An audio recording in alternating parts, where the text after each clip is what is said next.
তুমি এটা খুলছো কেন?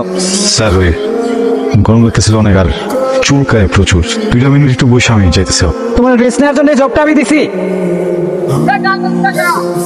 যে আমাকে ডিটেলটা একটু মানে পাঠায় দিস। এত সময় ধরে ওয়েটিং। গুনগুন কি জানে না ওর সাথে কথা বলতে না পারলে আমার অস্থির লাগে? গুনগুন এইসবের মানে কি বলতো? কখন থেকে ফোন দিচ্ছি তুমি যে ওয়েটিং ওয়েটিং ওয়েটিং, ফোনটা তো ধরবা নাকি? আরে আমার একটা ফ্রেন্ডের সাথে কথা বলতেছিলাম, দেখতেছিলাই তো। তো এতবার ফোন দিচ্ছি, ফোনটা ধরবো না? মানে ইম্পর্টেন্ট কথা বলতেছিলাম ফ্রেন্ডের সাথে, দ্যাটস ওয়াই কেটে দিচ্ছিলাম। বুঝতেছো?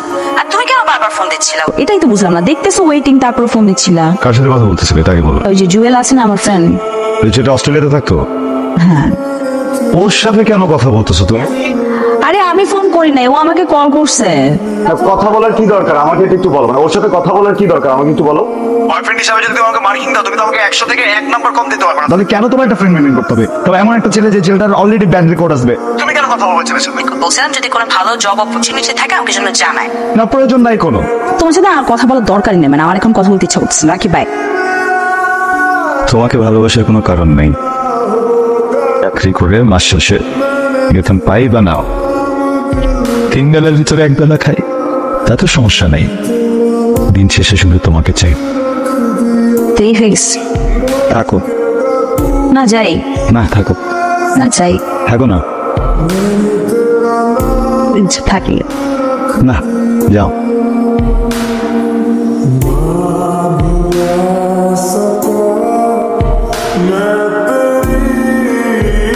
মাঝে মাঝে নিজেকে মনে হয় আমি অনেক অসহায়।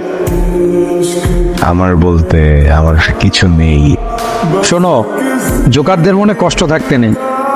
জোকারদের বুকে হাজার ব্যথা থাকলেও মুখে হাসি থাকতে নেই। আর তোমার জন্য তো গুড নিউজ আছে, তোমার ওভার টাইমের বন্দোবস্ত করে দিচ্ছি। আজকে ডিউটি টাইম শেষ হলে সাথে ওভার টাইম করে দেও। আর আজকে কাস্টমারের কোনো প্রেশার নেই, 5টা মিনিট রেস্ট করে চলে আসো। Thank you. লেট করো না, হ্যাঁ?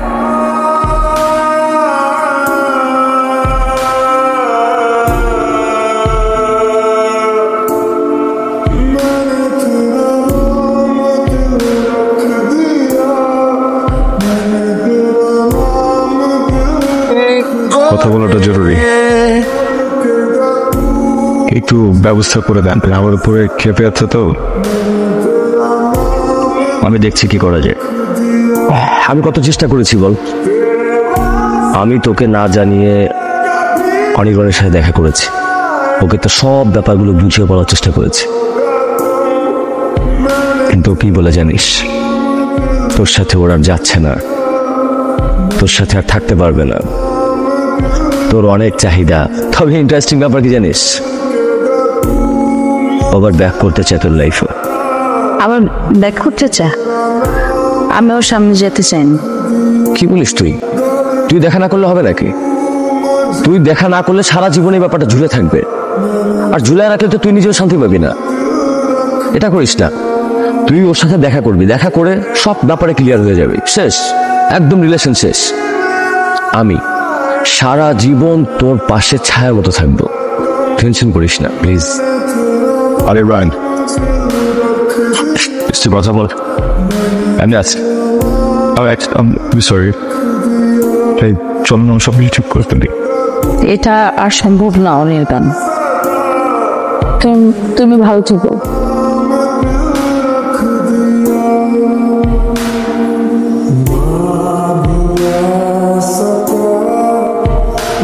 আপনি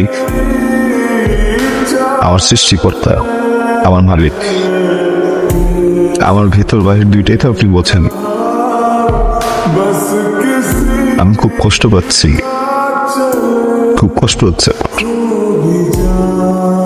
আমার জীবনের জন্য যেটা খারাপ সেটা আপনি সরাই দেন, কিন্তু গুনগুনকে যদি আপনি একেবারে না সরান, ও যদি আবার আমার জীবনে ফেরত আসা থাকে, দয়া করে ওকে এমনি পাঠিয়ে দেন। আমি না তোকে কথা বলতে চাই, কিভাবে বলবো বুঝতে পারছি না। গুনগুন, আমি না তোকে অনেক ভালোবাসি। আমি না তো বিছানা বাঁচতে পারবো না। জুয়েল, সমস্যা কি বলতো, মানে ফ্রেন্ডকে ফ্রেন্ড হিসেবে ধরতে পারিস না? মেয়ে ছেলে এর মধ্যে কি সবসময় ডিফারেন্সিয়েট করতে হবে? না মানে ব্যাপারটা দেখ, তুই কিন্তু ভুল বুঝছিস আমাকে। অনির্বাণ কি তোকে আসলে কথাগুলো বলছিল? হ্যাঁ জুয়েল, বুঝতে পারছি, আর বলবে। আমি এটা কি করছিস? আসলে এটা ভুল মানুষের বিশ্বাস করছে। তুই তো কখনো আমার বন্ধুই ছিলি না।